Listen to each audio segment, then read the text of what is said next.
Hello students, this is remote learning initiative undertaken by Shet Vidya Mandir English High School CBSE. Myself Preetham De Silva, your SST teacher, and today we are going to deal with Standard 7th History Chapter 3 The Delhi Sultans. Students, in Chapter 2, we saw that regions like the Kaveri Delta became the center of large kingdoms. Did you notice that there were no mention of a kingdom with Delhi as its capital?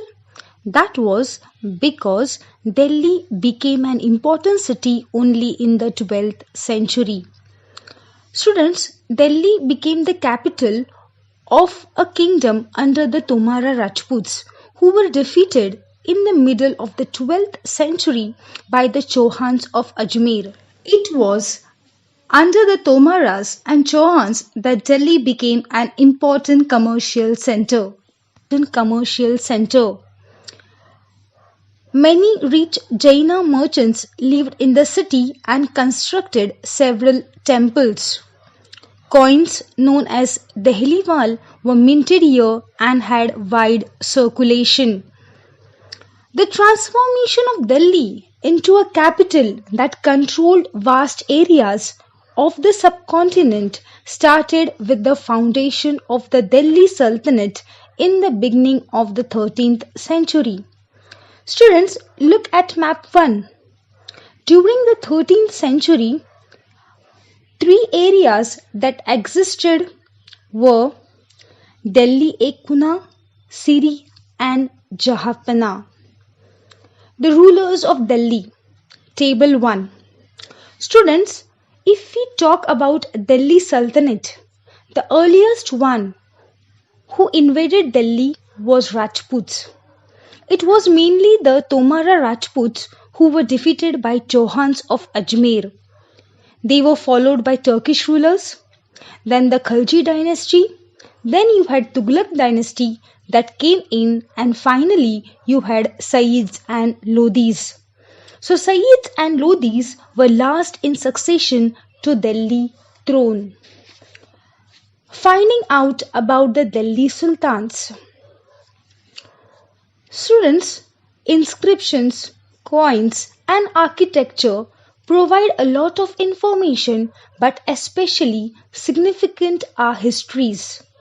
Tariq singular, Tawarik plural, written in Persian, the language of administration under Delhi Sultan. The authors of Tawarik were learned men, secretaries, administrators, poets and courtiers.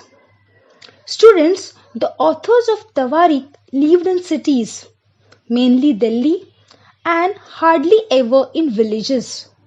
They often wrote their histories for sultans in the hope of rich rewards. These authors advised rulers on the need to preserve an ideal social order based on birthright and gender distinctions. Students, social order on birthright means one who is born in noble society or noble group would remain at a higher priority.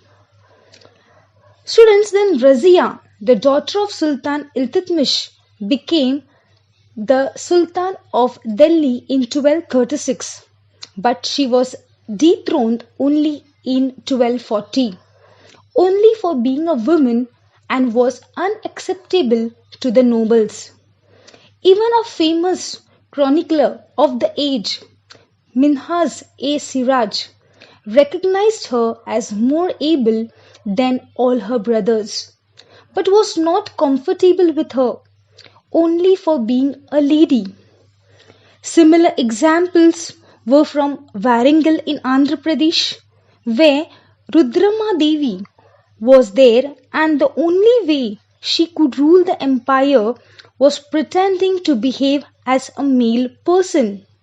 For this, she changed her name. Again, there was Queen Dida in Kashmir, who had the title Didi or elder sister, and she was loved by her subjects. So these were some of the female examples that were seen, but predominantly there were gender distinctions on or birth order that was present. Students, the circle of justice starts with the king, where a king cannot survive without soldiers, and soldiers cannot live without salaries. Salaries come from the revenue collected from peasants, but peasants can pay revenue only when they are prosperous and happy. This happens when the king promotes justice and honest governance. Students, there were 4 stages in the making of a manuscript. A. Preparing the paper. B. Writing the text. C.